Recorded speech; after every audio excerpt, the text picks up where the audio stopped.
He's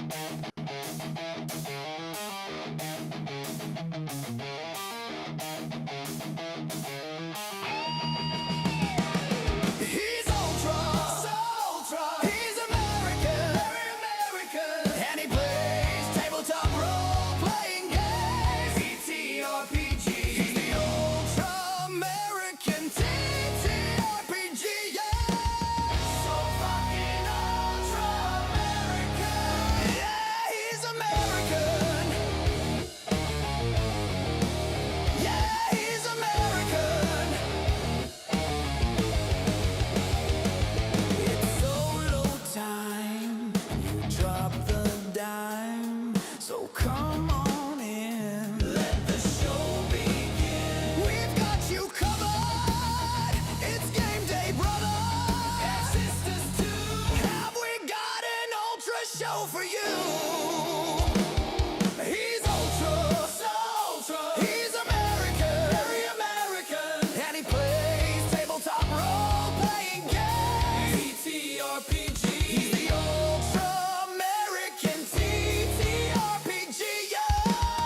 So fucking ultra American. Yeah, he's American.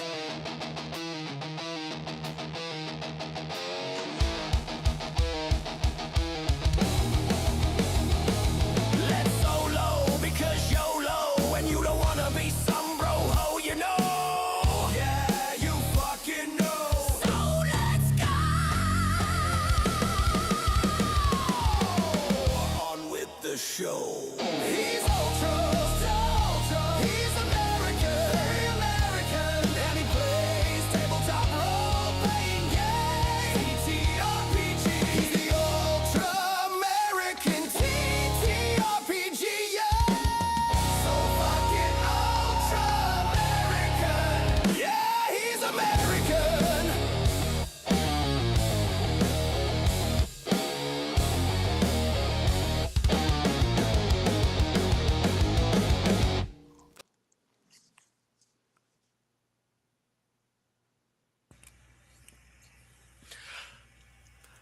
Good evening and happy Friday, everyone. Oh, okay, sorry. I had to make sure I wasn't muted myself. I didn't want to pull an AGP like he did on one of his streams one time. So, anyways, thank you again for joining me and welcome back. I am finally back to streaming after internet complications from during 1 month and then having to deal with my back pain stuff that I was dealing for the last couple weeks, which I've been posting about. So, if you haven't seen that, it's all on X if you want to follow that story. But we're not talking about that tonight. I got a special guest here with us this evening. He has contributed quite a bit to the hobby, both on kind of like upfront and behind the scenes. So, and I've only recently got to know about this guy through some mutual friends of ours, Harmony Ginger and Jack the Lost Lore Scholar. So, Richard, it's very good to have you on here tonight. Hey, nice to meet you. All right. So, just tell everyone, for those who don't know who you are, who exactly is Richard Witters and what do you do? Well, I started out sort of in the gaming sphere or whatever. I started out as a lead concept artist in-house concept artist on Magic the Gathering. And that was my first gig at Wizards of the Coast. So I basically spent about 7 years on Magic. And then I moved over to D&D right about when they were starting, or kind of right when they were getting ready to put 5th edition into gear. So I moved over to D&D sort of at the beginning of 5th edition and spent about 7 years on D&D. And then after that, I got scooped up by Sven from Larian Studios, who made his team made Baldur's Gate 3. So I worked with Sven for a little while. And then I kind of wanted to get back home here a little bit and work with some friends on my own thing. Because at that point, it's like 20 years of making cool stuff for other people, and you want to make stuff with your friends. So that's what I've been doing the past little while, is working on our own little project. Yes. And so I always like to start with the first question I always ask anyone who comes on here is, what were your kind of beginnings of the hobby? What what was your start of your journey that led up until like now here you are. You've done all this artwork for Magic and D&D, and now you're here actually making your own game. Hmm. Yeah, I kind of excuse me. I I think just pre D&D, I really loved those. Like I was probably about maybe 12 or so, 11 or 12, and I really loved those Lone Wolf Choose Your Own Adventure books. Hmm. Um, so that was probably the first kind of like role playing ish thing I did because it had like a little character sheet, a little map, and everything. And I was like, this is cool. Um, then around about, I would say like late junior high, early high school. Like I might have played D&D one or two times, but it was my friend Ken who like lived a few blocks over. We used to walk to school back and forth together, and he was like, "We have a D&D game. Do you want to play?" And I was sure. So we would go play in his attic. Um, so it's like cramped little attic. We had those plastic milk cartons with like a door on top of them. That was their table. Um, and both of us drew, so we had drawings and maps and stuff all over the walls. So that was really where I got started. And we kind of played at that point, like, it was mostly, I think, maybe Moldvay Basic. Um, it was mostly kind of that. But we also had some mixed in stuff from first edition. And then the kind of world and stuff we're working on now has its roots in the first campaign in the world that me and my buddies made up in high school. It was the first campaign that I ran myself, and that was all first edition. So really a lot through high school and into college. It was um, first edition AD&D, and we of course when second edition came out, we just sort of half transferred, like we just sort of fit them together. Um, and then yeah, and then in college I played some basic, or sorry, Rule Cyclopedia. I found the Rule Cyclopedia in college, played that a bunch. Um, and then much later, I think it was, we played like third 3.5 for a bit. And by the time they were making fourth, I was working at Wizards. So I kind of saw the making of fourth, and it kind of helped with the making of fifth edition. Um, and all through that time, too, we played a few other games, too. Like we played some Call of Cthulhu, um, tried GURPS a few times, MERPs too, riffs, so just all kinds of tabletop stuff was the bomb. Now, if you don't mind me, if I may ask, what exactly, Mhm. how was it that you got hired on to do like art and other things for Wizards of the Coast? How did that come around?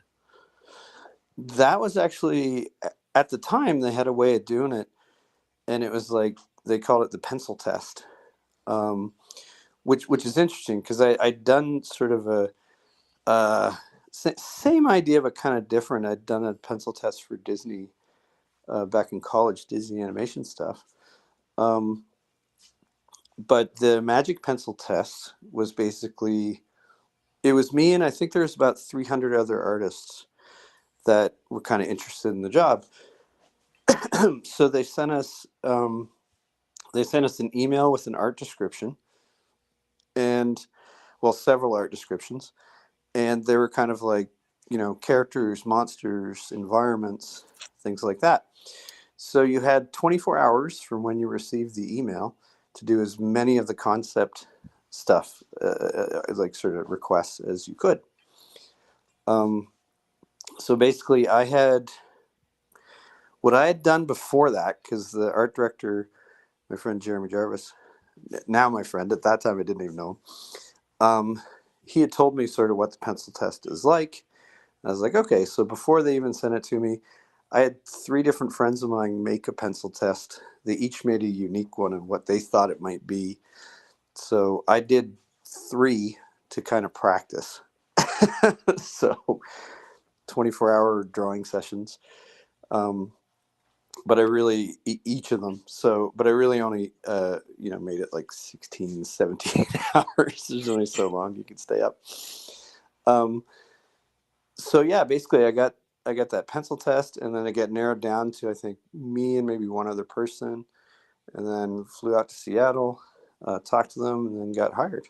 So that was how I started on Magic. It was a straight up competition. Yep. And so it's like I was trying to think of something clever to follow up with. All I'm thinking like, but now I'm thinking it's like that's cool. So so I guess and then I guess so now we're at the point where I guess I just kind of move on forward because the main reason we brought you on is you are now in the process of creating your own TTRPG game. So what Yeah. brought about the Ruttigers Almanac? The big thread of it there is so I have three old buddies that are working on it with me. So basically, my friend Matt, my friend Clark, and my friend Pat. So I've been friends with these guys for like we go back like 40 years, and kind of over the years, especially you know a little before too, but especially when I was at Wizards because I was in Seattle and quite a ways away. I'm from sort of East Coast Canada originally, which is where I'm back at now. Um, so my friend Matt and I used to talk a lot on the phone, and one of the things we did was kind of do like make up ideas for our world, and we're like, this would be cool, and that eventually evolved into like, it'd be cool if we made a game, like if we kind of made the game like make it how we wanted it and get this stuff in it that we want. Um, so basically, for a bunch of years, Matt and I would like toss stuff back and forth and think of ideas, and we'd be like, "Oh, we got to redraw the map and like fit all these different world buildy things in, draw creatures and make stuff." So we were kind of doing that. So um, it was sort of right right after I left Wizards. That was kind of part of it too. It's like I want to get back to the East Coast. Um, my friend Clark graciously offered me sort of studio space in his house here, which is like just a couple blocks away from my parents. So I'm like, that's awesome. Um, so when I left Wizards, I was like, I'm just going to go make something with my buddies. Sven's Larian scooped me up for a little bit. um, and I helped them just on the tail end of Baldur's Gate 3 and helped them with some other stuff. But then I chatted with Sven and he got it because he made his own game company, and I was like, I kind of want to do my own thing, and he was like, oh, okay. So, but him and the team were really great about it. Good bunch. Yeah, so I ended up back here, and now we're putting everything together, and like before Christmas or later last year, we sent out our first play test. And then right around Christmas, might have been right on Christmas or very close to it, I sent out sort of the slightly updated second play test. And that sort of got us, moving along. We got a lot of good feedback. A lot of people liked what we were doing, but I'm sort of, based on a lot of the feedback, I'm sort of tearing a few parts apart and putting it back together. Yep. And then just recently, which is very helpful, there's a big part of it. All my buddies, my buddy Pat too. Like, so Matt and I mainly talk about, or his main part of it is sort of like we do a lot of world building stuff. And he's a physicist, so he's really good with the math when it gets a bit over my head. Like, so I'm pretty good at math, but he can do super math. My friend Clark is a really good writer. He's actually a English teacher. Um, so he kind of helps with the lore and narrative kind of stuff. And my friend Pat and I used to draw together since we were kids. Like we'd be in the backyard picnic table drawing stuff together. So Pat and I now get to draw together all the time. Now all those guys have full time jobs, so they kind of throw in, evenings, weekends here and there, kind of thing. Mhm.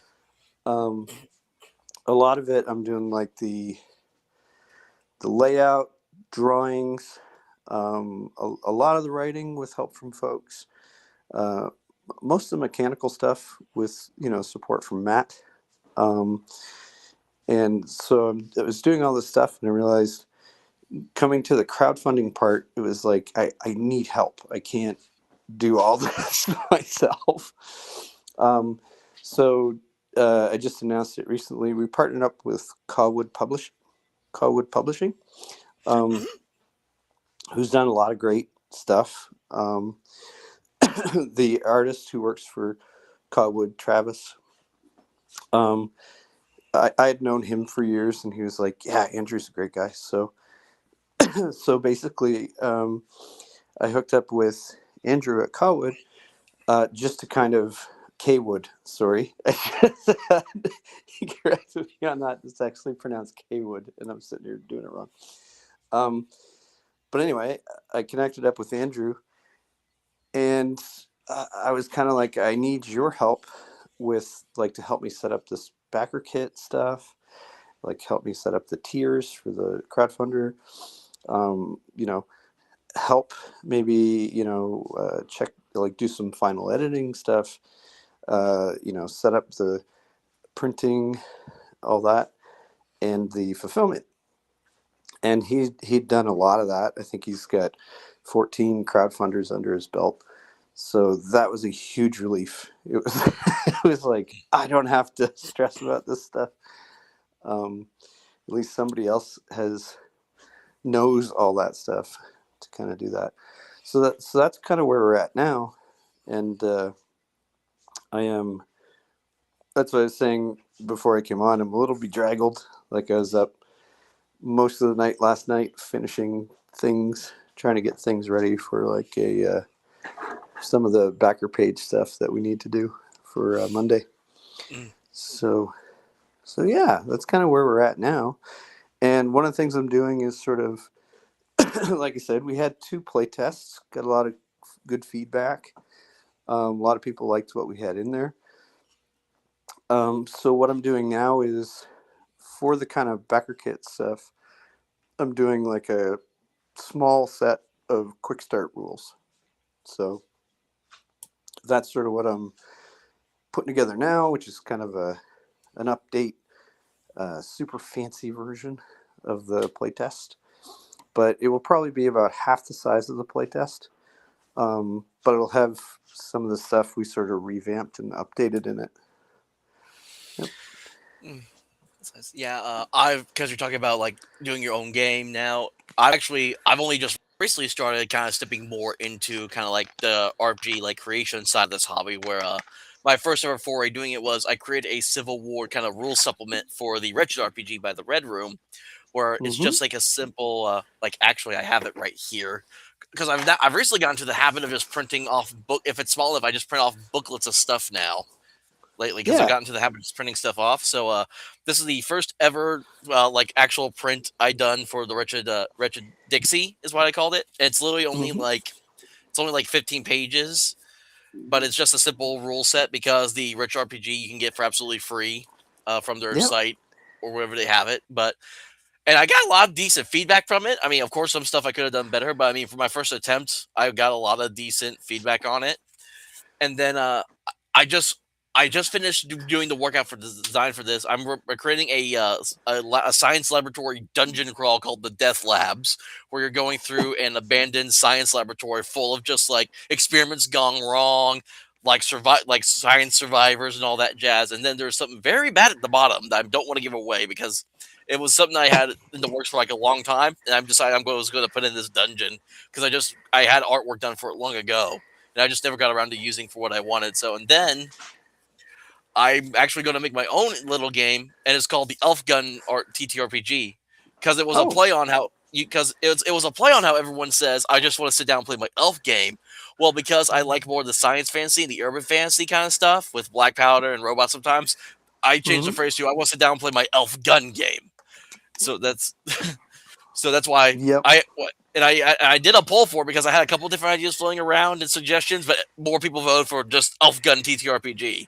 So I'm like, okay. And then the mock AI cover I made for it for the time being, it's got a it's got a elf dual wielding pistols at a Drake. So that's kind That's of the cool. idea of it. So, but the majority of it is I didn't want to create like a big tome because again, it's just me doing this. I have a couple buddies that I know that have offered to like help with like the layout and all that because Hmm. when it comes to that stuff, I don't know jack about layouts and affinity and all that. But but I love the like first edition Knave and Cairn, how these are just like almost printable booklets that are just compatible with like whatever monsters or spells that you have available. That's kind of more the idea was what I'm going for. It's like I just want to make a little booklet that people can just print out. You don't have to wait like a month or two. You don't have to wait like weeks or months to get a physical copy of it. It's just something that you can print it out. You have it right there, and then if you have like your own bestiary you want to use, you can do that. If you have like a spell book you want to use, you can do that. And it's just kind of taking like bits and pieces of what I like from different games I have or played, and just kind of figuring out like how they all work. So that's kind of where I'm still like mentally working all those rules in my head. I haven't like gotten it down on paper yet, but that's been something I've been working on too. So Yeah. I mean, that's. I remember different things over the years where somebody would ask me something, whether it was like DMing, world building, this, that, and I would always say like start small.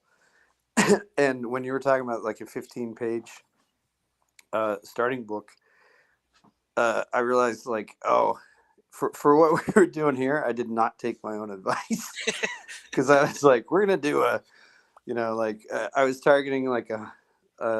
At one point, we were like, this might be about 250 pages, but we've kind of cut it down to 150, um, and sort of streamlined the content down a little bit. but but yeah, the um, we had a little system. You might have seen that, and it was really incomplete. But the little Star Wars system that I made, oh yeah, yeah, you sent me that like a while back. I remember that. yeah, that was yeah, because I think it was May the 4th or whatever, Star Wars Day, and I was like, I have this little thing. But I used to do that all the time, just make little booklets and make like little mini games, and here's this, and I like kind of throw it together.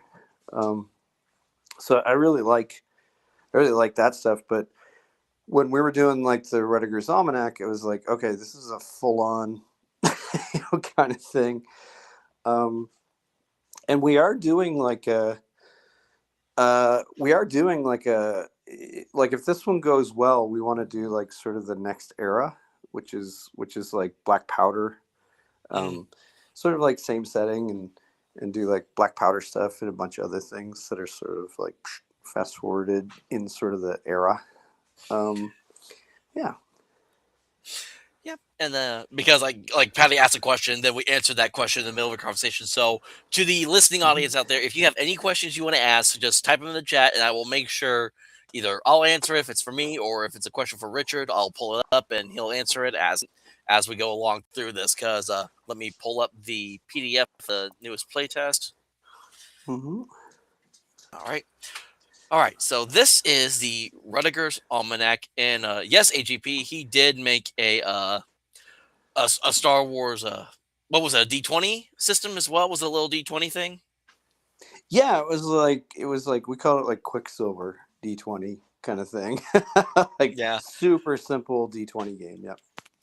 Yeah, so AGP, just reach out to Richard on X or wherever else he is, and I'm sure he'll more than likely be able to send you that or tell you how you can get a copy of that game if you want this Yep. to check it out for yourself. So, all right, so I guess the first question is: Would you is Rutgers Almanac? Is it? Would you consider this like an OSR kind of game as well, or how would you describe it to someone?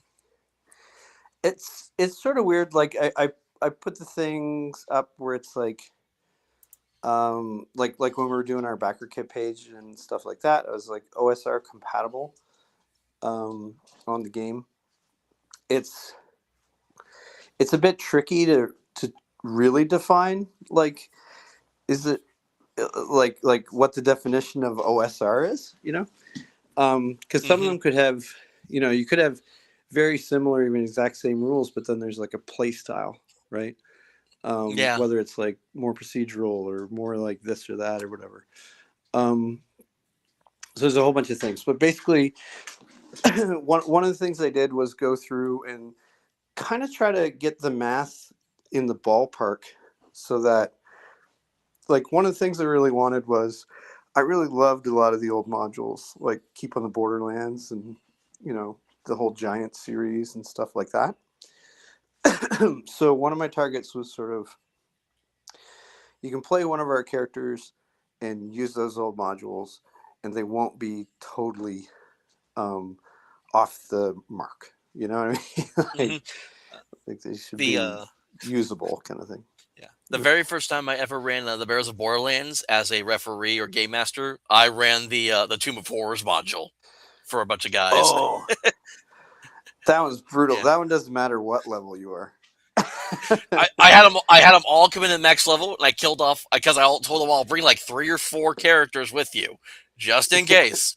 And I think I killed like 6 or 7 characters in the process, and they only made it like halfway through. We never finished it. Yeah, yeah, that was pretty brutal. But that's pretty cool, actually. I think for what it was made for, because I think, you know, because there's a lot of people way more experts on that stuff than me, but I think it was kind of made for like the convention play, right? So it Yeah, would be the sort of Gary like, Guy Gex. yeah, Yeah, yeah. yeah, So he you get a made it bunch for of people at convention the play table, and for. oh, Oh, sorry. sorry. It's okay. Yeah, so get a bunch of people at the table and watch them like push their chairs back and walk away or step away because the character died. Kind of gradual attrition. Yeah. No, there's this podcast I listen to. I've listened to it on repeat because it's so good, but it's called "When We Were Wizards," and it talks about the history of like the rise and fall of TSR and Gary Gygax. And I Mm-hmm. forget what I think there is an episode called "Tomb of Horrors," and where they actually talk about like when someone died during when he was running that module. He would just ask for their character sheet, and then he would just fold it over and put it in his shirt pocket.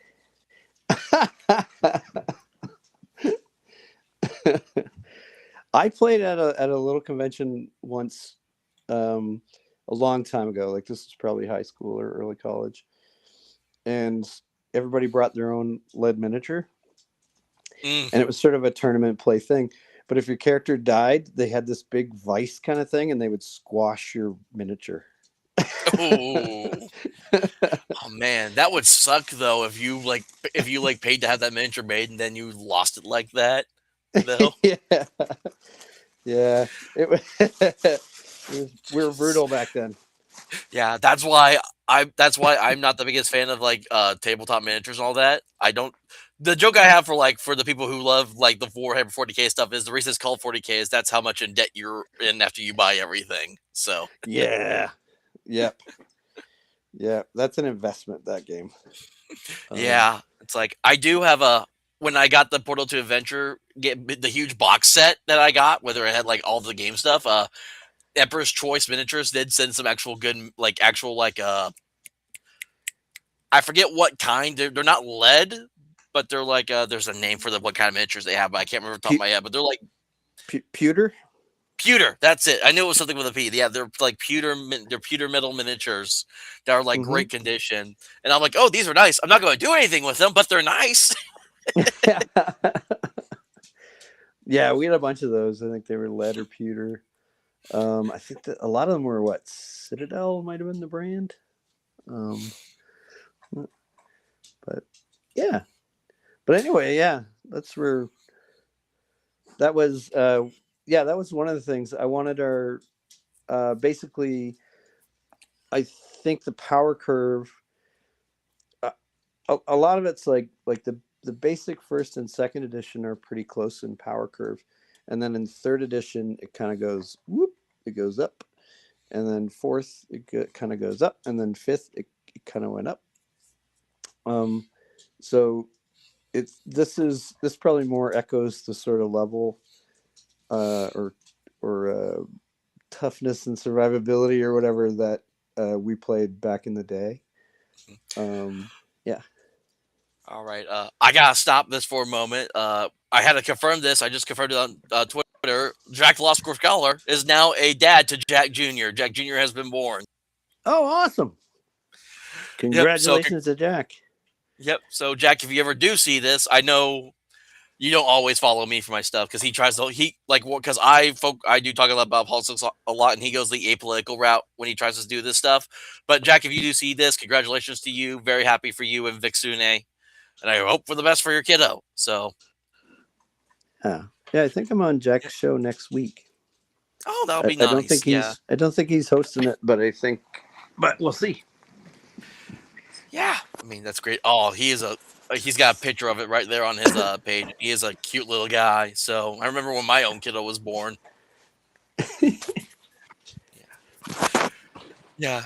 They grow up too fast too. It's like time's flying by. But Yeah. so another question I have is so of course there's like an abundance of like D20 OSR style games that are out here now. Like again, my favorite one currently is Bears and Borderlands because it's that science fantasy stop setting and robots and black powder and all that. So Hmm. I guess my question would be not just for me but for anyone else listening, why would why would someone want to purchase the Ruttigers RPG out of all the others that are already out here? Yeah, there's sort of two aspects to it. And the basic aspect is let me make sure I got there we go. Like the initial aspect is the game system itself. We're really using a lot of the familiar stuff. Like we got the 6 tributes, D20 rolls, things like that. We threw in some, I think, pretty neat mechanics, like our break 20 attack mechanic, which is, if you roll an attack roll and your total is like 23, let's say, Hmm. because of your attack bonus and stuff, the break 20 rule is, well, if you rolled a 23, you actually deal an extra 3 points of damage.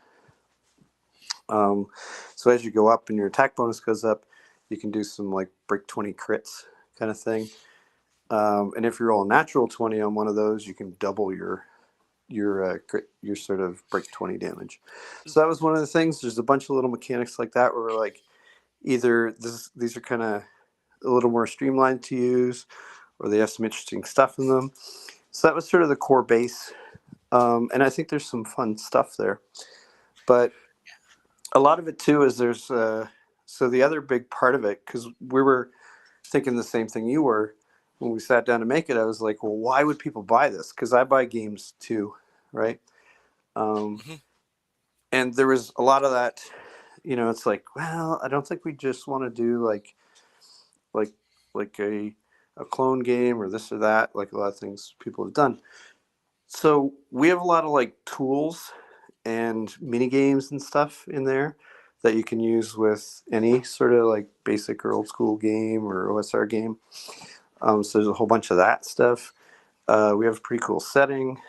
Um, we have a a really well received like monster builder in there.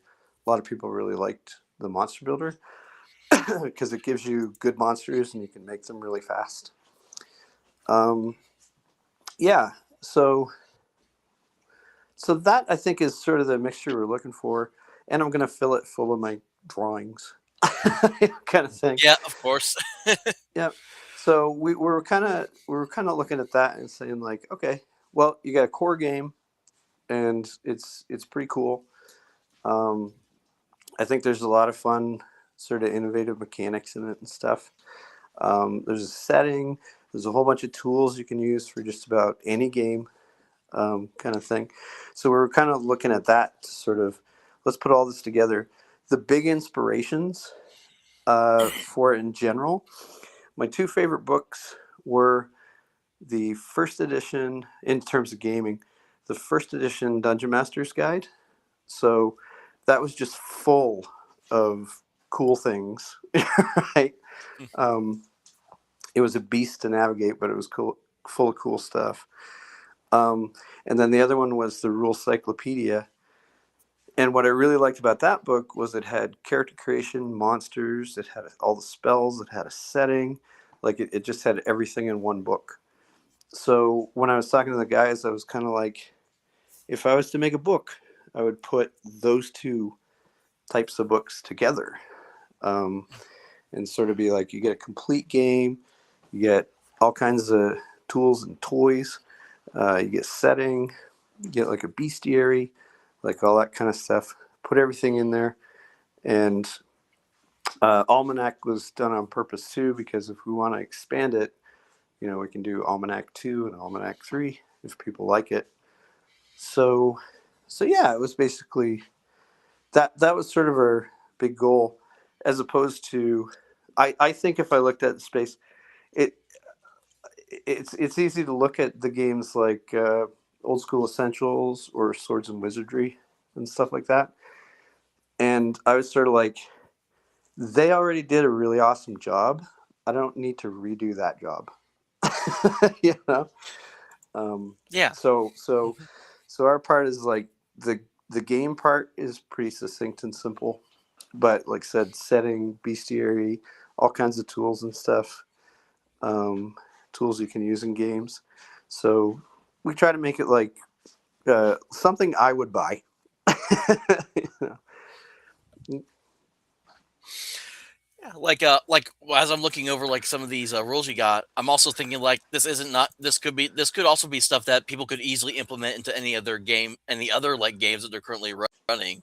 Like Mhm. like I love that break 20 mechanic because it's like you roll like you get over 20, you're like yay, but then you're still dealing like a normal amount of damage. It's not doing anything special.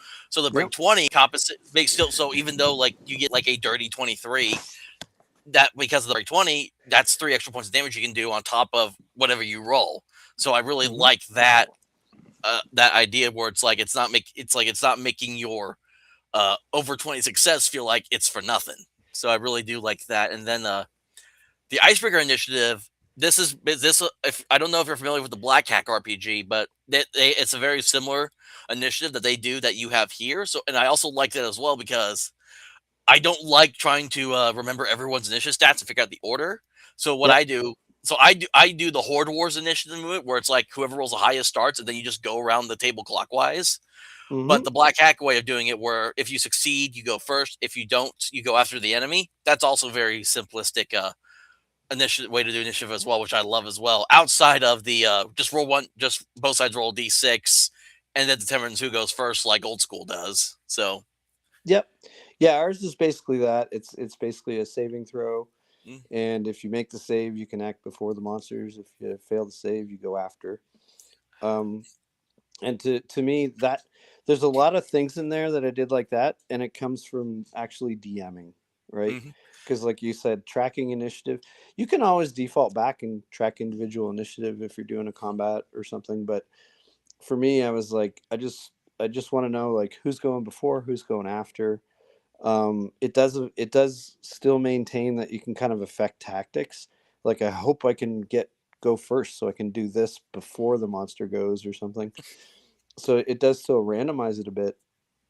But basically the DM isn't really tracking anything, and the players get to roll initiative, right away, and there's no like pause to start to like, let's organize who goes first and who goes second, and you know so I found it a lot quicker, so that's why we put that one in. And there's a lot of mechanics like that too. I don't think i read the black hack. But that said, though, I voraciously read especially game mechanic stuff. um so there's so many things in there that's like, I know we have some things like the break 20. I don't think I've seen used in a game before, and there's a bunch of other things like that. But there's so many things with so many people making cool game mechanics that it's hard to keep track. So, mhm. yep. But basically, the main thing I was doing is basically, if this works, put it in, right? Exactly. Yeah. Yeah. Then yeah, I also love that you basically kind of went kind of the Shadow Dark Encumbrance route. Hmm. You do go a little more into it where it's with the dagger being like quarter or half slot, which Hmm. but if you know what you're doing, it's not too bad. I think Shadow Dark has been the only game that I can understand that I like the encumbrance system for. Because some and even Horde Wars, it's okay. But when you get then it's got when you try to do the coin weight, which I hate coin weights. I think Mm-hmm. that's the most ridiculous thing in all games. So I do encumbrance, but I did take out the coin weight because I don't like coin weight that much. But other than that, Yep. Shadow Dark has been the only game I think that actually create a decent encumbrance system for the most part. Because trying to do like even OSC, if you do just the if you do the one that's not the coin weight route, it's just the item inventory slot route that's based on your strength. Even that one gets lost on me sometimes because you got what's in your backpack and you also got what's on you. And if you have so much on you, it doesn't matter. You're still going like slower regardless. It's Mm-hmm. just gets crazy like that sometimes. Yeah, there's one version, and I'll probably put it in as an optional or an alternate version. But there was one version of the character sheet I made, um, which basically has like 1 to 20 slots, right? Hmm. And then you get so many slots based on your strength, right? So then, like you said, like if the dagger's like a quarter or whatever I had in there, it's like, okay, you could have 4 daggers in one slot and you could have like a longsword and something else in another slot. But the idea was you would write them down in these slots from 1 to 20. Um, and I was like, encumbrance is tough because if it, I've found anyway, if it gets really complicated, it seems interesting at first and it might last a game or two, but it ends up falling by the wayside. Um, and then, but if it's fairly straightforward, you could probably use it more. But I was like, it's never really had a fun part to it. So, so we made this thing. I was like, what if your character falls in a river, right? And some stuff falls out of their pockets or whatever. So we basically, since the slots were numbered, the DM could get you to roll once or twice and see if you lost anything from the stuff you have listed. So that was one of the little alternate rules that we're going to put in the final game. But we have a few rules like that are kind of the way I set it up was we have the sort of core rules, and it's like if you know these few rules, you can play. And then after that, we have like ancillary rules, and it's sort of like if you want some different options, you know, like here's the encumbrance system, and here's some options for initiative, and here's some stuff like that. Um, so just things to sort of let you, if you want to dial up the fidelity a bit, you can do that. So that was one of the things because if you're playing a game that is very much about resource management, which a lot of like dungeon crawl or wilderness survival ones, they really care about like how much food you have and how many torches you have. Um, then it's like, okay, we can use a little more detailed stuff for that. But if you're just starting out with, say, new players and stuff, you might be like, we just got to teach them the basics and then we can slowly get deeper. So we sort of set it up like that, like get to know the core rules. Here's a bunch of other rules you can add in. Dial your complexity to your liking. Yep. So I just went ahead and I shared the current link to the Rebecca Kit page right now. So it says it's launching in Oh, cool. 46 days. So I didn't know if that was right or not. So Yep. Yep. We're launching out, and now we're targeting to get it in people's hands before Christmas. So there'll be like the, okay. yeah, so it's not like it'll be done in 46 days. That the backer kit will let us work through the year and make it. Um, yeah. And that's kind of why I'm making like the quick start rules and some of the other stuff. So people who back it, we can keep sending them updates and show them how we're progressing. But there's a lot of content in the playtest. And like I said, the book we're targeting for about 150 pages or so. So a lot of stuff in the playtest and stuff I had, I would say the content is pretty much all there, just cleaning it up and laying it out. So big thing I've been doing lately is spicing up the layout a little bit. All right. We did get a question from Patty in here. The first one he asked was, "Do you have any plans on doing DM screens or mats with the rules on? Because he likes rolling in the open. And also, what price points do you guys have currently parked for like a physical for the physical book?" Um, I'll have to double check the price points because we did go over the price points. Like we want to do like I said, it's about 150 to 170 page book.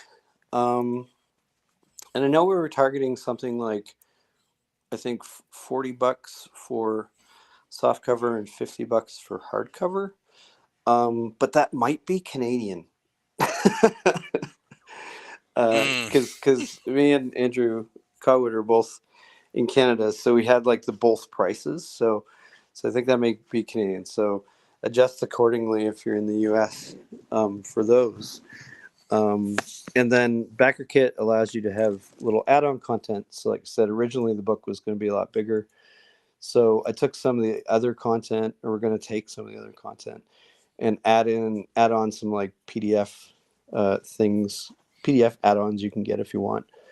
Um, but yeah, I think it's $40 to $50 Canadian, I believe, price point for like softcover, hardcover, and then there'll be little bundles, and we'll have like digital version bundle and stuff too, all that. Yeah, so that's funny because you brought up when you were talking about going the rules. Patty also asked, "How are you guys deciding which rules are going to be what's in the core book versus what's going to be like extra or add-on?" Um, Basically, kind of like I have in the playtest. I'm trying to keep it so like the real fundamental core rules are just 2 pages, but I may in looking at the new layout and wanting to make sure I keep it clear, add little things. It might be that the core rules are like 4 pages, but it's basically the core rules in the book. These are the first 4 pages, and that's pretty much what you need to play. And then after is all the ancillary rules. And in the playtest, I think we maybe had 6 pages of ancillary rules. Um, some of them are sort of like details, like how does lighting or visibility affect things, like that's sort of an additional rule.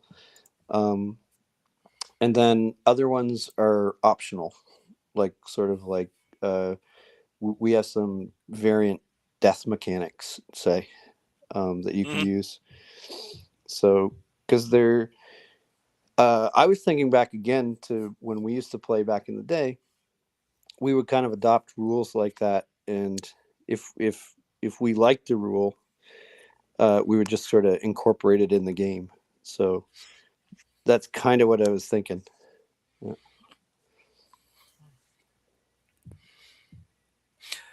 Uh, Sorry, I'm looking through this Kickstarter, this playtest doc that was the Mm-hmm. latest one. And another thing I also really like about this is how you have like a very minimalist skill set because because one thing that will turn me off from any game is if you have like a expansive like list of skills that you got to try to like write down and figure out what all your modifiers are for the skills and all that, which was Yep. which is why like anything that's like 3.0 3.5 related, I'm instantly like nope, because I've seen that 3.5 skill list and I'm like, do we really need that many skills? And for all the good that 2014 5e has, that's also it's still got a decent sized skill list as well that you got to try to work through as well sometimes. So I like that you only got like your 6 like core skills that you have this, losing my words here, that you distinctly have listed like what exactly that they can do. So Yep. Yeah, and that's one of the things with and this gets into um, a couple of things that I'm changing now. I expanded the skills a bit, just to cover a few things. There's still not a whole lot, like, but basically we broke them into 3 categories.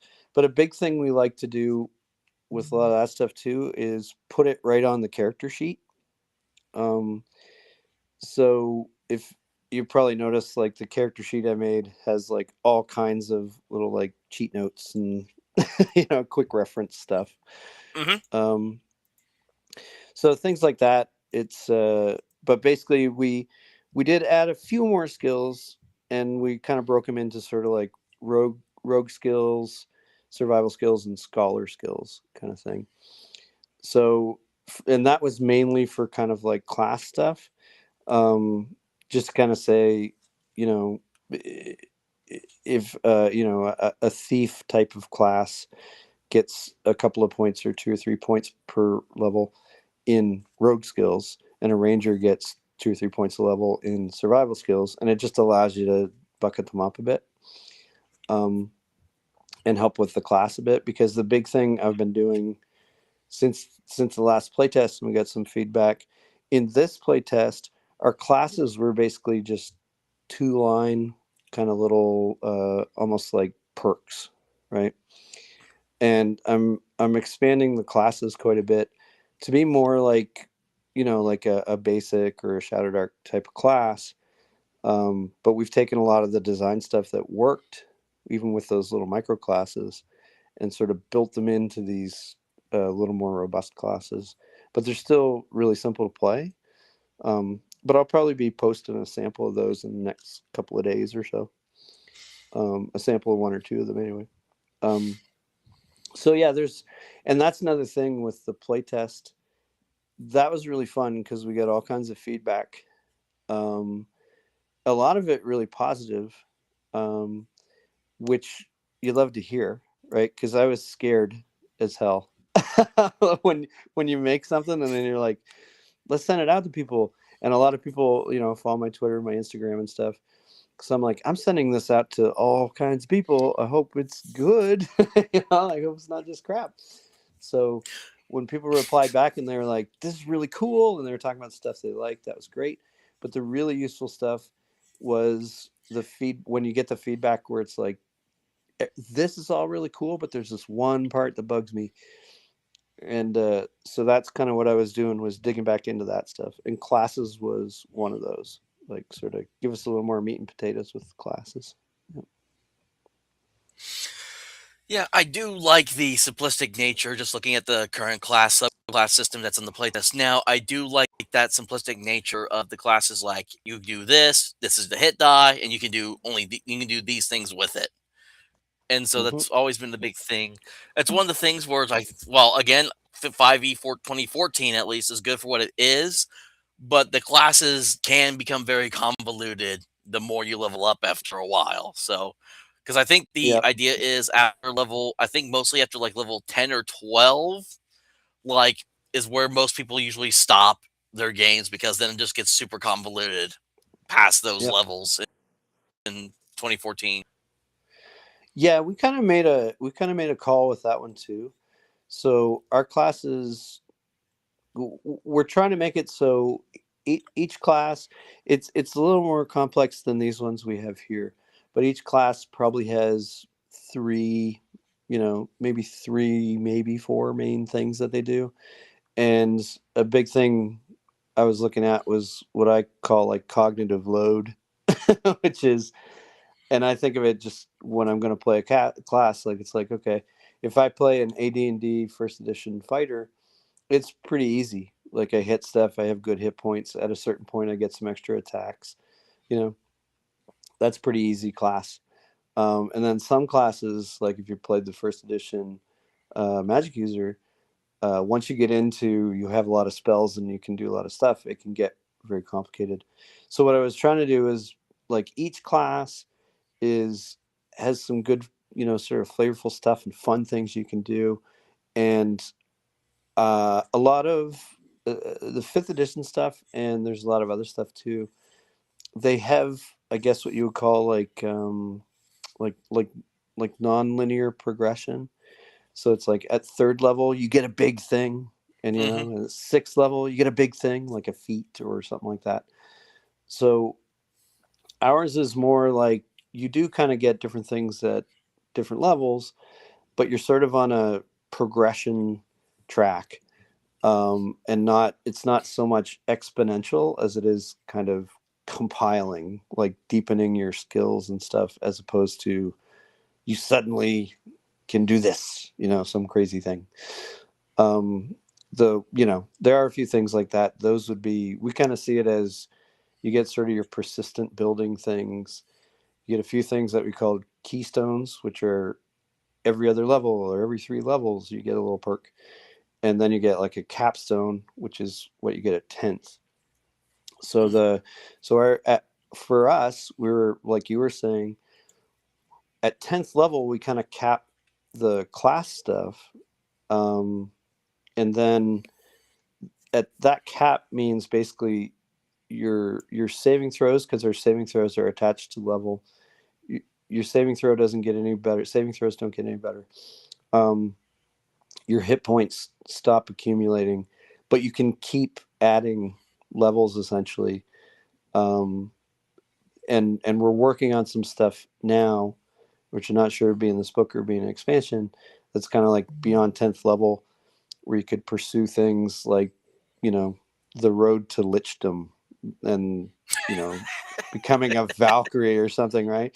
So it'd be like you make it to 10th level, and then you start putting levels into slowly desiccating yourself into a lich, or like that kind of thing. Um, so we're working on some stuff like that. We're going to try to fit at least some of those in this one. Or another example of that would be the like a thief, say, starting a thieves guild. So you start building a clutch and things like that. So um, those were sort of the things we're thinking of, like beyond 10th level. But I think just mathematically in the game, 10 is a good spot to sort of cap like hit points and maybe attack bonus and saves. Otherwise, you start getting like plus 20 to hit versus armor class 42 and things like that. Yeah. So one thing I'm looking at, because since we're talking about level advancement, is how I don't know if you've changed it since this, but it says that the way you level your character, or your Ruttiger, as you have called in this, is through guild dues and writ of marquee. So I guess explain to Yeah. me how that works. How exactly do guild dues and writ of marquees work in regards to how you play this game? Yeah, that was actually we threw that in that second play test just to see how people liked it. And we got some feedback on it, but I think too, due to the nature that it's a play test, a, a lot of folks weren't like actually going like, "What's the experience point system?" they were just kind of like playing and having fun. Um, so I didn't get a whole bunch of feedback on that, but the basic idea, there's a thought behind this, and I'll give you the main thought behind it. Um, and it's basically that one problem I've always seen with D&D is it doesn't really have an economy, right? Um, you get that kind of thing where it's like, oh, I'm 5th level and I have 10,000 million gold or something. Um, but it doesn't really support stuff in the game. Like you don't feel like anything has a value. You could be like, oh, okay, well, I guess if I have 10 million gold, I could just go buy a Vorpal sword, and it starts having all these weird things like that. Or can I just buy 8 ships and a cruise for all of them and attack a country? Um, so it gets into kind of weird stuff like that. So the Writ Mark is actually almost like, um, as you earn reputation in the Ruttigers Guild, like as you sort of earn that experience reputation, um, that the Writ Mark is almost, we're kind of thinking of it like the old Templars, where they had like the early banking system.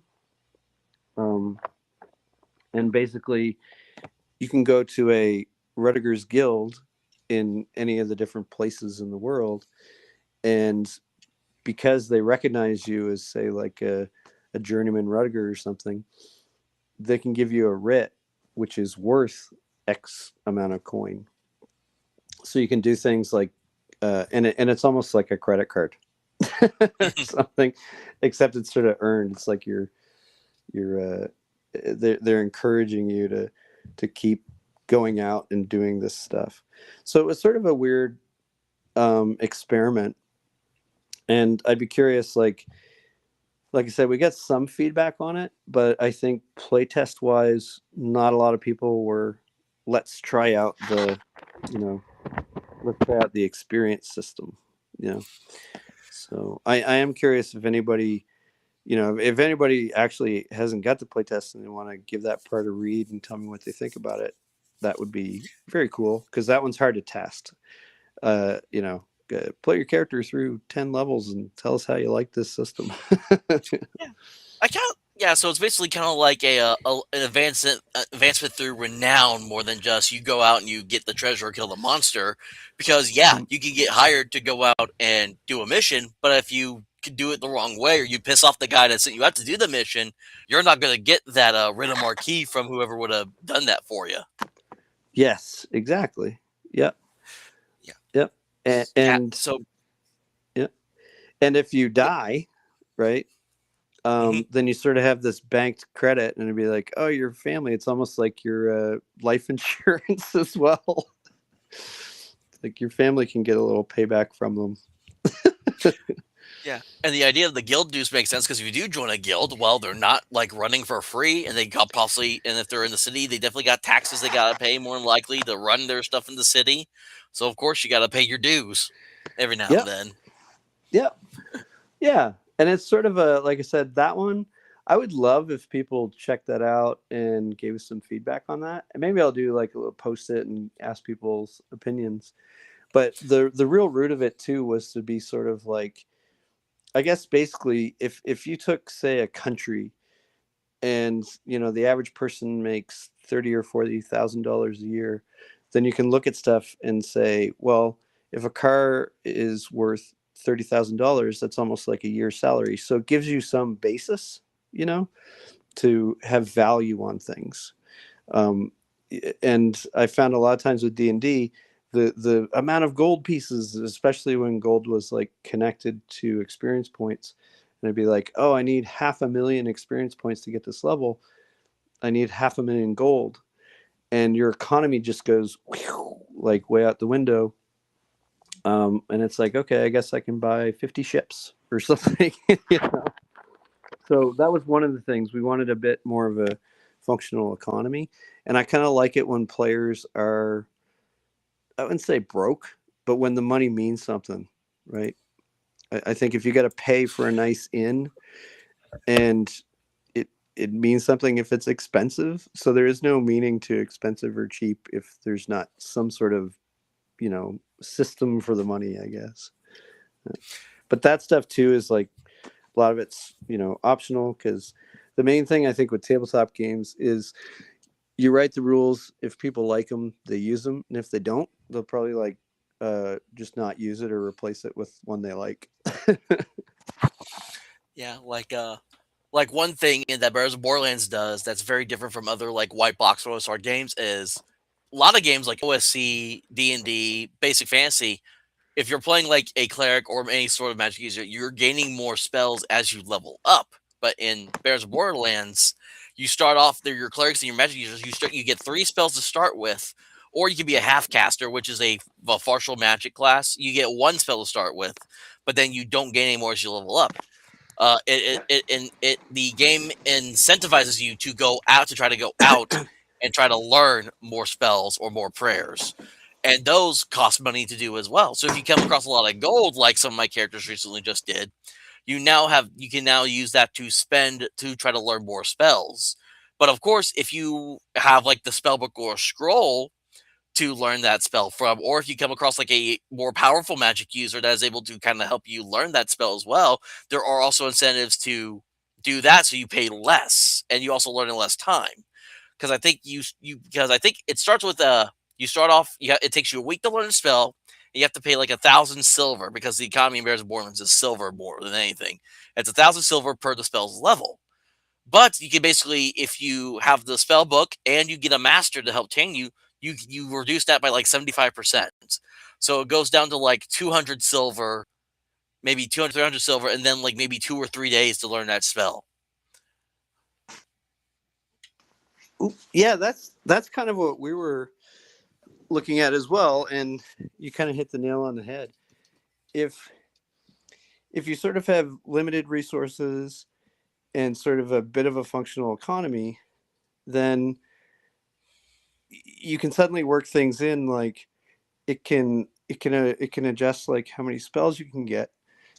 One of the things we have is like enchanting items.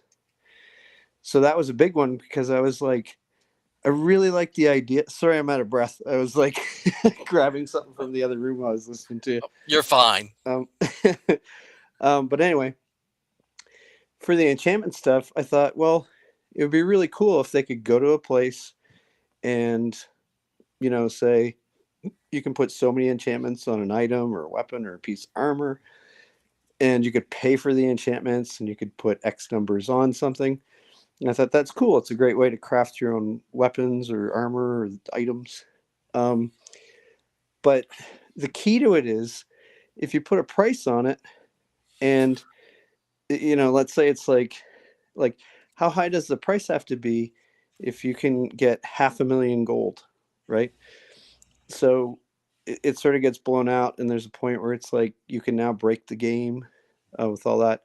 So like I said, I like the idea of trying to get it in there where if you use a little bit of a tighter economy, then you can actually do some of that interesting crafting stuff or enchantments and things like that.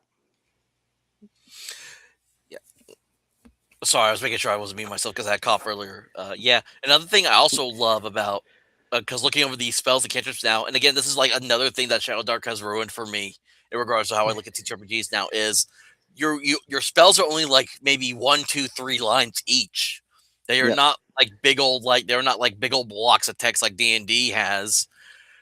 And Yep. so that's one thing I really like. It's just like here's a spell, here's what it does, and here's some other stuff that goes along with it if there is something that goes along with it. Yep. Yeah, and that's another thing with some of the new classes I'm doing. Um, it sort of hybrids that basic kind of like spell, um, like very simple spells with like your sort of caster type, and we have there's actually it's kind of expanded. There's I think 4 caster types in there. Maybe Yeah. yeah, there's 4 main ones. Yeah, you got cleric, druid, mage, and then witch, which I would argue witch is not spelled correctly, but I'm assuming that is a just another way to spell witch. Yeah, that's actually yeah. It's a bit of a nod forward to if we get to do the pistols, a flintlock pistol kind of setting, um, which we called that sort of era setting Witchcog with a Y. So I Oh, was sort of like that sounds preceding really cool. Yeah. that. Yeah. Um, but yeah, so I'm with you on that. The one thing, spells and stuff that drive me nuts are fifth edition was pretty bad at this. I used to tease some of the editors about it.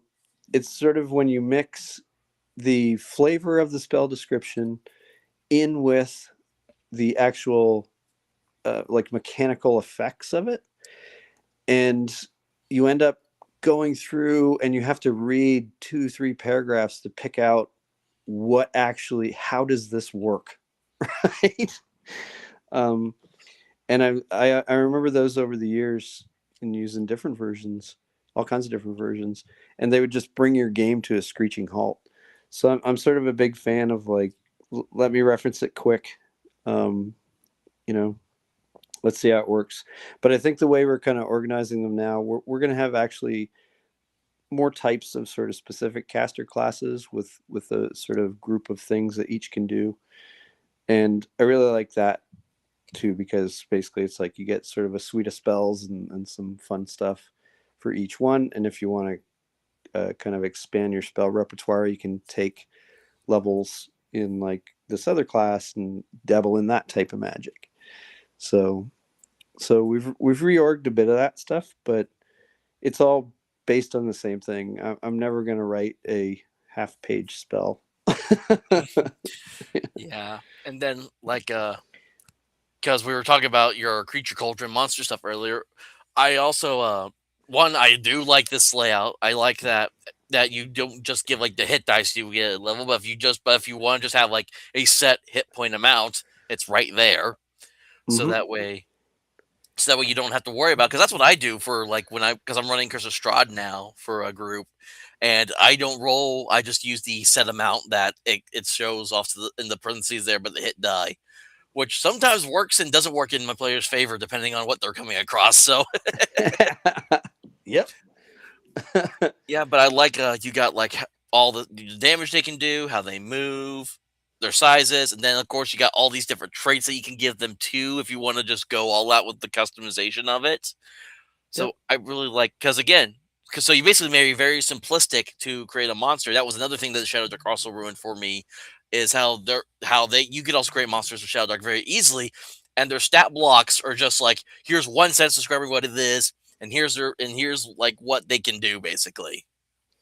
Yeah, and I think the big thing that we pulled off with the monster builder there, um, I think the instinctive way you would think of it is like, I'm going to make a monster builder type of thing, and it's going to have points. So if it has like a certain ability, this ability is worth 10 points, and this ability is worth 5 points, and that kind of thing. But the way we actually did it is each of those stat blocks get d6s called threat die, depending on their level or hit die. And you get two types of sort of like special traits. One of them is what I called net neutral, which is, you have a lower penalty in darkness, like say dark vision. You have no penalty in darkness, but you do get a penalty in daylight or bright light. So it's like, okay, those kind of cancel each other out. So you can give that trait to a creature, and it really costs nothing. It's kind of net neutral, and it sort of gives it a weakness in a way. And then the other types of traits are threat traits, where it's like, say you have a very high hit die dragon or something, and it might have 6 or 8 d6 threat d6 threat die. Then its breath weapon, you can use those d6 to use for its breath weapon. There are other traits where it's like you can roll one of the threat die d6 to teleport 10 feet times the result on the threat die and stuff like that. So what you end up with is a whole bunch of traits. You don't have to worry about points. All you have to do is pick them, put them on, like pick your stat block, pick your traits, you have a monster. And the big thing I was putting in there too was, and I think a lot of people actually responded to this in the playtest, I was sort of describing like, there's always the really cool, main monsters or whatever you have in your game, or named NPCs and stuff like that. But the majority of monsters probably only last one combat. So so what you want to so I was like, I want a system where I can make a monster fast, give it neat stuff, and do it in like a few minutes. So I was the response to that was great, and it was actually that took a long time to figure out. You know? Yeah, I also like these. Looking at the game widget section now. I do like that you kind of made like a getting drunk, almost like its own little mini game kind of thing. Because usually it's just make a Constitution save, and then it's like, oh, depending on how you succeed or not is how drunk you get. But I like that because you basically like how big of the drink is it, and what kind of drink is it? Because you got like sizes here, different drinks here. So I think that's just really cool. And then it's like a very like mini corral. It's like a mini carousing rule set from Shadow Dark. Is how this is the Yeah, kind of vibe this gives off. yeah, and that's like we want to put in a bunch of those, and we've built a lot of different ones. The one that follows it too is like the field alchemy one, where you can go look for components. You can brew little potions. Hopefully, it doesn't explode on you. But to me, what those are is sort of that off. What do they call that? Like kind of in between combats and um, in between adventures. I'm blanking, Downtime. kind of thing. Downtime. That's the word I was looking for. So they're little like downtime things when you're like, well, we go to the pub. Can we have a drinking contest? It's like, yeah, we can use those rules. And a little bit of flavor too, because I took a probably a silly amount of time to make like labels for the different types of booze you could get, things like that, like little icons. Um, but no, little games like that. We have another one we're working on too, which is kind of a bigger widget. We've got it pretty much nailed down now, but it allows you to do skirmish units. Let's say, pirate crew size or a little bigger, and siege against structures, and ship to ship combat, and behemoth kind of creatures versus ships versus structures versus small skirmish units. So that one we call like our skirmish and siege rules. And the majority of the rules, or I shouldn't say the majority, the target we're looking at for these mini games is that I was saying like a DM could eat a slice of pizza or two and read it and be like, okay, I get it, and then use it, because that's the kind of rules sort of widgets that I wanted, was something I can use quick. I don't need a whole nother system. I don't need a chapter. I don't need all that. I just need a rule or a little system that I can throw in and be like, let's have a drinking contest, right? Hmm. So that's the idea behind those. Yeah. And yeah, and then like your alchemy stuff, like it's very easy to understand. It's to the point. The only thing I don't see is like, because I see you have all these different like ingredients you can find, Hmm. but you don't. But I'm trying to understand like, do you have to get like multiple of them to mix together, or do you just do, or is it just does the all the ingredients just kind of work as their own thing as well? So I'm trying to understand that. Yep. Yeah. There's sort of a role to determine kind of how many you can find, and then each one you take it and try to brew a potion with it. And sometimes it works, and sometimes it works fine. Sometimes it has double the effect. Sometimes it actually might just fail, and sometimes it'll explode on you. Hmm. So you're basically, each one is its own ingredient, and you can try to get it to work. And if you roll well enough, you might actually get it like to have double the effect. So, and again, pretty straightforward stuff. But another thing we want to do is like set up a system. If somebody wanted to, you know, use that kind of template and make their own stuff, it would be pretty easy. Um, but if I'm hearing you right, you want me to do a little expansion module where you can mix and match stuff. Well, I guess that's what I was trying to. Because that's what I was trying to understand. Because when I think of the alchemy system, I think of how like Skyrim, like all your ingredients have like four different things they can do, Yep. where and you can mix them all. So I'm guessing, like, say, like let me take the bitter root for example. Bitter root cures one poison or disease when imbibed, but it can make your breath stink. So I guess that's if I just adjust that normally. Now, if I wanted to make this like a potion of like cure poison or cure disease, do I need to Mhm. collect like a certain amount of bitter root and then do the potion brewing check, or can Uh, I? Or what is it? Just I find, or do I need to mix no, like bitter root with like duskwort or foxglove or whatever? no. With that one, all you do is you find however many. Like, let's say you might find a couple or something. And then you're like, okay, I get two chances to brew a potion. So the first one might fail, the second one might have double effect, and you're like, okay, I made a potion. So that's a very simple one. Um, but I could, that's kind of thing too of like getting feedback and stuff. I've had systems before too, and basically it would be like this kind of thing, but you would do like a cross reference chart. But then it's also, again, that sort of thing of like, okay, this works, and I could play around with like what you're talking about, but is there something I can use in the game, or will it become like the chapter on alchemy, right? like Yeah. like here's 80 pages on alchemy. So it's sort of like, what is this? So that one is meant to be pretty straightforward. I'm in an Arctic region. What kind of stuff could I find that might be handy to help me survive? Or I'm in a desert region. What kind of stuff could I find to help me survive? And that's sort of the design behind that one. Um, but it is neat. I'll talk to Matt about making more of a mix and match one, Yeah. because Like, to me that just sounds like a lot of fun explosions. I like because I know like Chubby Funster, if you're familiar with him at all the Shadow Dark stuff he does, he created a Skyrim version of Shadow Dark called Shadow Rim, and he has he has a whole section about how alchemy works in that, trying to recreate it from the video game.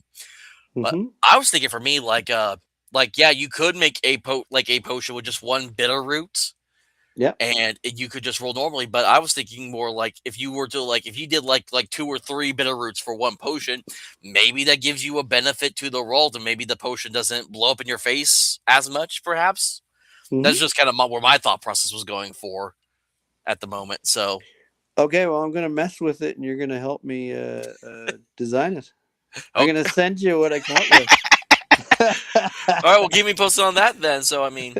I just didn't know if it was like you can mix and match to create like different potions as well, or if you needed to like have different stuff. That's the part I was trying to make sure I understood. So that Yeah, was my thought process. So, but yeah, by all means, test it out with your group, and if it works, let me know. So, yeah. Well, I usually make up like I'm sort of like, oh, okay, you want something like that? I'll make something like that because I yeah, love just making mini games and little mechanics and stuff. It's so fun.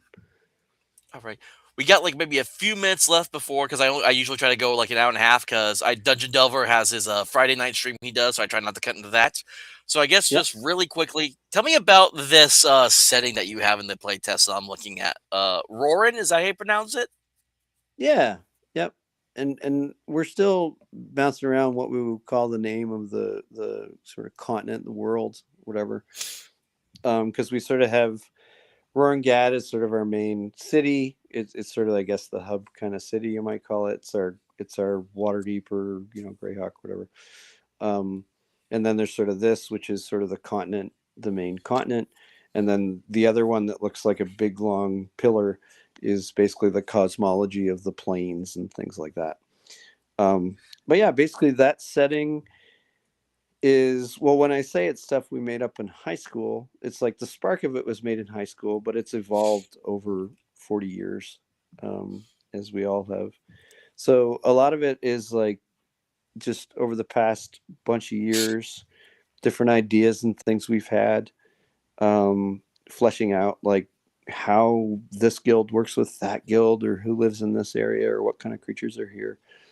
So it's really just compiling a lot of that stuff and sort of that it's one of the things we're kind of excited about is this kind of little world that we spent a lot of time crafting that we can share it out with other people and maybe they'll like it. um, Yeah. but the other part of it is when we put down all that stuff, it's also like a gazetteer and stuff. There's also a part of it where it's just like it's like a big book of ideas and drawings, right? So it might inspire some games. So it's like you don't have to play in our world, but it might give you some ideas. Yeah, because that's kind of a thing that I've talked about lately on with a lot of people I chat with is like it's nice that we have all these different games now that we can pick Mhm. from ever since the OGL scandal happened because it caused that burst of kind of that bubble to burst. But I think with the abundance of games we have, I would now like to see more like adventures and settings to be used with those games as well. So it's nice to where some like so it's nice to have like a setting that yeah, it comes with the game, but if you wanted to like use your own a different game for that setting, you have that now available to use as well. So Yep. Yeah, and that to me is a big part I wanted to flesh out too because like when I was working on Magic, that was sort of one of my main jobs was world building. And then on D&D, actually I was like world building art director kind of thing and stuff like that. So I really like world building, and that includes like doing the concept art and figuring out what goes where and what creatures live here and all that stuff. So that to me was very. But one thing we also tried to focus on was if you have different areas, you got to really let people know like basically what's fun about going to this spot and what kind of adventures could happen here. So we kind of focused on that. Um, to sort of get the crux of it of like what fun is there to have in this place. yeah, because you got one of your cities here for like just kind of a starting area for people for this playtest, and yeah, you have like what's going on, and like you just kind of mentioned like this happens here or what else can happen here, and of course Yep. like if you or if you Because it's funny because you bring up the Lone Wolf solo play, so that means you were doing Yep. solo play like before it became mainstream, basically. Because Yep. I started doing that recently, and I have I have this oracle that I like to use from Silver Nightingale, and I like to use that with all my stuff. And so it's like you don't even. It's the idea that you can even just roll up random things that happen in the city as well, as long as it fits with what's kind of that area. So Yep. Yeah, I was. There's a little like sort of uh, it's sort of an interesting little random encountery kind of chart loop for the thieves quarter in that city that I made up that I'm pretty happy with, and I might shoot it out on my Twitter feed at some point. But I love that. I love that kind of stuff. Just things like I said, a lot of them to me is they're just optional little fun things that make the game more fun. Um, that's what I was referring to the first edition Dungeon Master's Guide. There was so much stuff in there that sometimes I would just look at something. I had like sticky notes all through it because I would be like, where was that thing?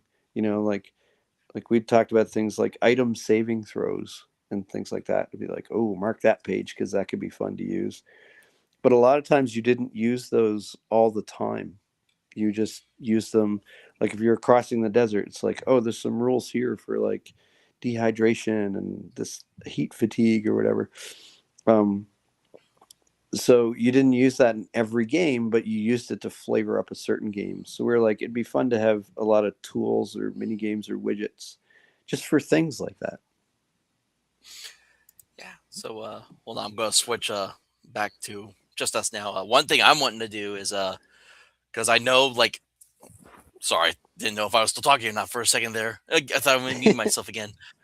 One thing I know, like Osric, I just got my hands on because they usually give out their PDFs for free, so I just got my hands on the new third edition Osric PDFs, Mm-hmm. and I think they just finished doing whatever they're doing with those because people are now getting the actual physical books now. I've had several friends that back that have now gotten the books.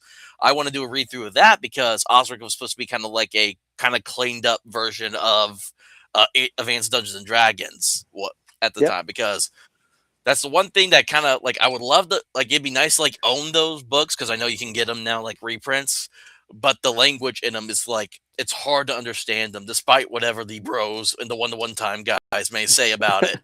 So I would rather be able to understand the book than just having the format that was in just because some people or say this or that about it. I want to make sure I understand the what I'm reading.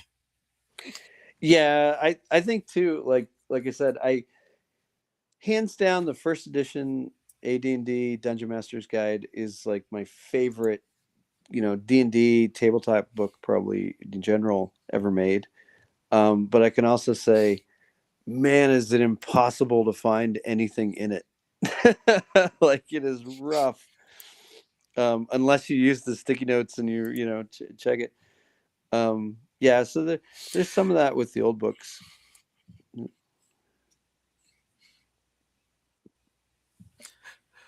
Oh, I thought you were still talking. I thought you cut on for a second, so I didn't know if you were done or Oh not. no.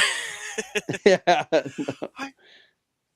But well, I think that was a perfect place for us to wrap this up. So thank you, Richard, for coming on to talk about your game. I'm definitely gonna. I might have to do like a session sometime where I'm just creating a character, doing some solo stuff with this because it definitely piques my interest. It Mm-hmm. does fall a lot more to my either my what I call rules light or rules simple category. So that Mm-hmm. definitely is. This will I will definitely be keeping my eye out for the backer kit once that's live and all that. And so this definitely will catch that's my attention for sure. And like I said, probably in the next week or so, I'll be shooting out like the sort of quick play rules, which is sort of the next evolution that came out of the playtest feedback and stuff. So Hmm. yeah, I can shoot that over to you too, and anybody else who wants one can poke me as well. Yeah. And I guess you now what I usually ask is where can everyone find you or poke you out if they want to reach out to you? On Twitter, I'm just at Witters Richard. I think it's inverted Witters. Look for that little blue Zvart guy because I've had that icon as my icon forever, and I just never changed it. Now I don't think I can. On Instagram, it's at Richard Witters. There's links in bios of both of those to like our sort of placeholder page for the backer kit. And we've gotten a lot of people sort of following already, which makes us pretty happy. Yeah, and I mean, if you just search Richard Witters, you'll probably find the art and my links and stuff anyway. So I'm out there Yep. doing stuff. I did share the back grid in the chat earlier. I need to remember. I'll make sure I go back and I'll actually put it in the description of the video as well. So that way, if you watch this at a later point and it's like before or during the time the backer kit's up, that link will be in the description below. So you can just click on that. They'll take you to the backer kit page and all that. Awesome. So Thanks, man. welcome. And for all those who joined in tonight, if you are not following me on the YouTube or the Rumble or at X, where I will always like to share stuff and talk to people and talk about my RPGs and my own opinions, you just look up the Ultra American TTRPGer at Ultra TTRPGER. I also decided to make a Substack. I'm not going to post like a whole lot of note stuff on there. It's mostly just to follow my buddies that like to post on there, and I'll share their notes. So if you want to follow me on Substack too now, again, just same name, same at handle as most of them usually are. So, Richard, thank you again for coming on here. I'm glad we got to learn a little bit more about Ruttigers and learn more about you, because I've always heard good things about you. So, Oh, thanks. Yeah, I like teasing people online too, so feel free to poke me. all right. So again, because I don't know how the whole raid stuff works when it comes to restream and all that. So if you are not doing anything else tonight, go to the Dungeon Delver's YouTube channel right now, where he is about to start up his he's running the Blade Runners from Freely, so which is different from what he usually likes to do. So if you like that, if you like what Free League does and you like Blade Runner, go check that out. He's about to run that now. So y'all have a good night and stay safe and roll some dice.